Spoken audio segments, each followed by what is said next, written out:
So it's been a while since I've done a Game and Talk, but this episode, ironically, I'm actually breaking the Game and Talk code. I'm not going to be playing the games that I'm talking about because I was going to talk about The Surge, but that game is just too damn hard to be playing and talking about something serious at the same time. So kind of jumping into that, I'm going to be talking about difficulty in games and why it's not for me and why it's okay for it to not be for everyone. So to start out, like I've mentioned this in other videos before, so if you watch my Doom video, you kind of get the sense, but I am not one to play difficult games. Like, difficult games really aren't for me, and that's fine. Like, everyone has their own gaming style. Personally, I think gaming is a very personal experience, and you know, everyone has their own way to game. Everyone has games that they like, dislike. Difficulty level is certainly one of those things that, you know, people find their place in gaming and then kind of either stick with it or change over time.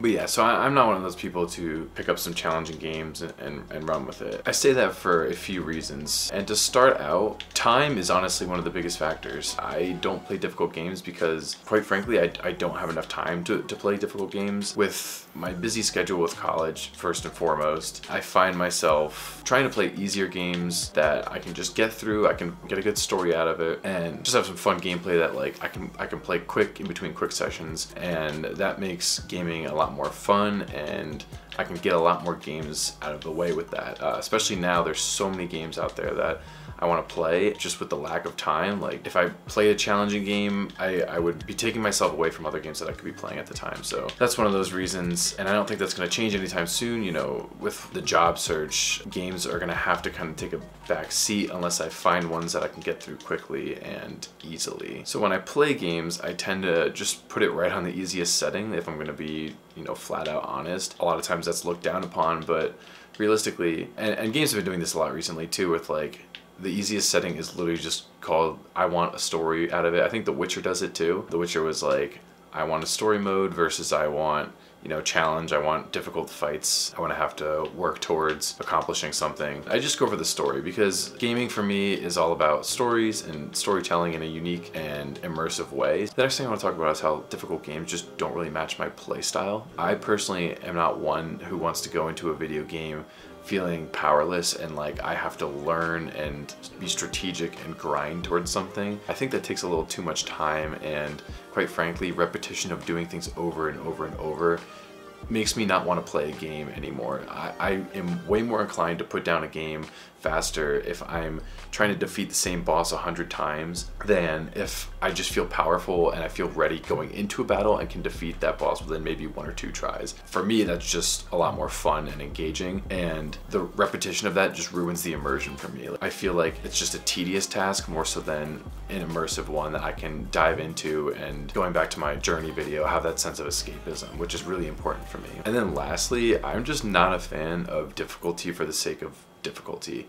I think it's just a bad mechanic, and if game designers are making a game with the sole purpose of it being hard and not so much to learn from mistakes and build upon your experiences and what you've learned from each time you fail, I don't know, I just don't think that's very impactful. I don't think there's gratification like I just got lucky and defeated this boss because I had no idea what I was doing. But even so, like that strategic type game, that's why I'm not a fan of turn-based RPGs. Like, I feel like there's just too much thinking going on in there, and when I play games, I just want to kind of do my own thing, not have to worry about too much strategy, just be mindless for a bit, which is fine because, you know, again, gaming is a personal experience and everyone should be able to experience games like they want. And then obviously kind of with that, like I don't go to a game wanting to be stressed. Like if I'm stressed about something in a game, you know, there's definitely a place for that. I like horror games. I like games that do have a little bit of difficulty, but I don't like games that make me stress out about certain parts of it. And if there's stress, I want it to be meaningful stress, not so much stress because I'm getting frustrated. I think there's a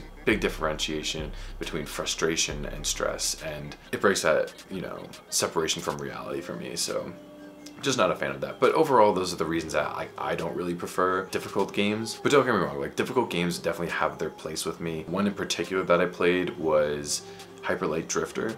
That game was pretty hard at times, and a lot of people do the whole, oh, this is a Soulsborne comparison, like you have to learn from your mistakes, you keep trying and trying, and the difficulty level's pretty high, there's no easy difficulty.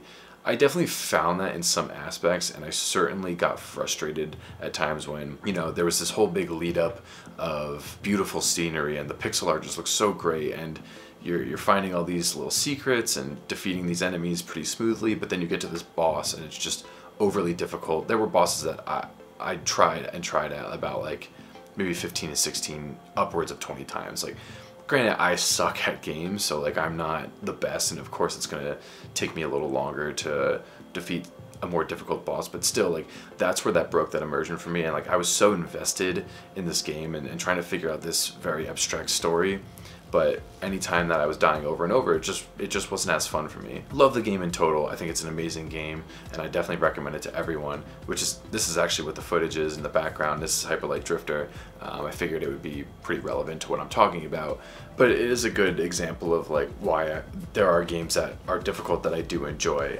I think that comes down to balance mostly, and Hyper Light Drifter was great at balancing those moments. You know, of course, a boss is going to be a lot more difficult than just pawn enemies in the field, and that's how it was. But when it did come to those hard bosses, they were difficult, and I think Hyper Light Drifter knew their place with that. So I think that's why I latched onto that game so much in terms of its difficulty. A game like Dark Souls and Bloodborne are just games that I don't really want to pick up solely for the purpose of that. They're known to be difficult and frustrating and stressful. And edge of your seat type games, it's just not for me. Like, I need some kind of relaxing build up to a point where it can get difficult, and that difficulty has its place. I think another annoying aspect of those difficult Soulsborne style games is there's such a high risk for your failure. Like, if you fail, you go back to your checkpoint, and you could be running for upwards of 2 minutes back to the point in which you died just to start all over again. I think that's super annoying, and that would cause more frustration for me than anything else, and that's why I tend to stay away from those games, even though I want to so bad invest myself and try to pick those up and understand them, dive into the lore, because it looks amazing in that aspect. But that mechanic of just losing it all and having to go back to the start, for me, is more frustrating than it's worth. And I feel like I'm repeating that point a lot, but it's a lot of what I think about when I go into the PS4 store, see Bloodborne for, you know, cheap and think I should get this, and just ultimately telling myself no, because I know I'm never going to complete a game like that. I know I'm probably not going to like it, so it's unfortunate, but that's kind of the reality of the way I game.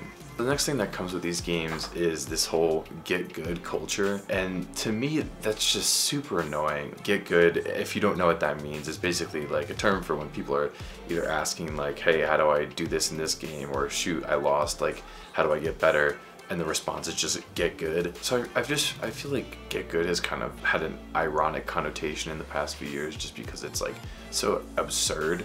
But still, it definitely remains like in the veins of gaming culture. Like, it's definitely still runs throughout, and I see it a lot all over still. So I feel like the phrase is almost like a gatekeeper from allowing people to get into hard games. I find the whole purpose of gaming is to have this community of other people who can talk about games with and help you understand games better. And the idea that, you know, people are not being helpful and not helping you understand games better because they just want you to get better at harder games, and if you can't, then that's your limit and you'll never be able to get into them, is pretty unfortunate. It goes against what gaming is. Like, I see it as almost going past being competitive and just being straight up arrogant. There's definitely a strong difference there. All these different games have places to be competitive, but still, those are the places that tend to have this get good mentality. Like, hard games may be hard for a reason, but I don't think there shouldn't be a way for people to learn and understand how to play them better. And I don't want to like sound like I'm whining or complaining about this, because I definitely think there are opportunities for people to get better at games, but I think they should be able to find, you know, some help in doing that. And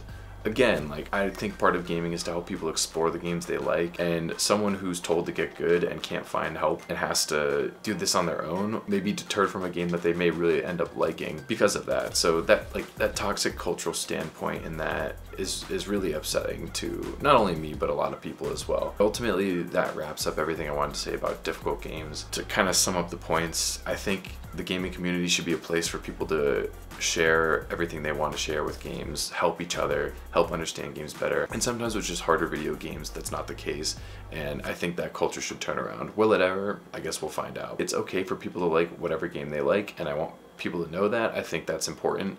And you know, whether people like hard games or super easy games, no matter the difficulty level, you know, gaming is all about having fun and having your own fun, immersing yourself in an experience that you can't get in the real world, and experiencing stories through like a completely interactive medium. So I'm sorry this turned into more of a personal rant than a, you know, game and talk video, but it was just something that's been on my mind, and trying to play one of those more difficult games has been quite honestly frustrating. I haven't even gotten past the first boss of the Surge, but I'm gonna try and keep playing it just to say that I did. I don't know if I'll ever complete it, but yeah, feel free to leave your own comments. I want this to be kind of more of an open forum video. This was just my opinion, and everyone's obviously entitled to their own opinions, and I'm curious to hear what they are. So thanks for watching this. Just wanted to get another game and talk out there. I know it's been a while, so I hope I did that with this one, but thanks for watching again.